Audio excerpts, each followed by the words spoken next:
మిత్రులు ఆరోగ్య అభిలాషులందరికీ నమస్కారం. మిత్రులారా, ఇక్కడ చూస్తున్నది కులాకార విత్తనం. ఇది మనం చేతి కోత కోసుకుని పూర్తిగా కూడా ఎండిపోయిన తర్వాత చూసారండి, ఇలా చెక్క పలకేసి కొట్టుకుని విత్తనం తీసుకుని నాణ్యమైన విత్తనం ఏదైతుందో ఇది మీ అందరికీ అందిస్తూ ఉన్నాం అని చెప్పేసి మనం అనేక సందర్భాలు మాట్లాడుకున్నాం. ఈ రోజున విత్తనం ఇస్తూ ఉన్నారంటే మిషన్ కోసిన వడ్లను కూడా ఇది మొలుస్తుందని చెప్పి చాలామందికి ఇవ్వడం, చాలామంది మొలవట్లేదండి మిషన్ కోసినవి కానీ ట్రాక్టర్ తొక్కినవి కానీ మాట్లాడడం.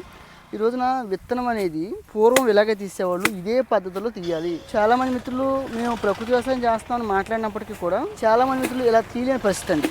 కానీ విత్తనం తీయవలసిన పద్ధతి ఇదేనండి. ఎక్కడా కూడా బెరుకులు లేకుండా చేతి కోత కోసి చెక్కబలకేసి కొట్టి ఎక్కడా కూడా బెరుకు అనేది లేకోకుండా శుభ్రంగా ఏరేసేసుకుని కోసేటప్పుడు ఏరేసుకోవచ్చండి. లేదనుకుంటే విత్తనాన్ని మీలాంటి మిత్రులకు అందించేటప్పుడు కూడా మళ్ళీ 1-2 సార్లు చెక్ చేసుకుని వేరే విత్తనాన్ని కలిస్తే కనుక ఆ గింజలు విడగొట్టేసేసుకుని ఏదైతే విత్తనం ఇస్తున్నామో ఆ విత్తనం ఇచ్చే ప్రయత్నం చేయాలి.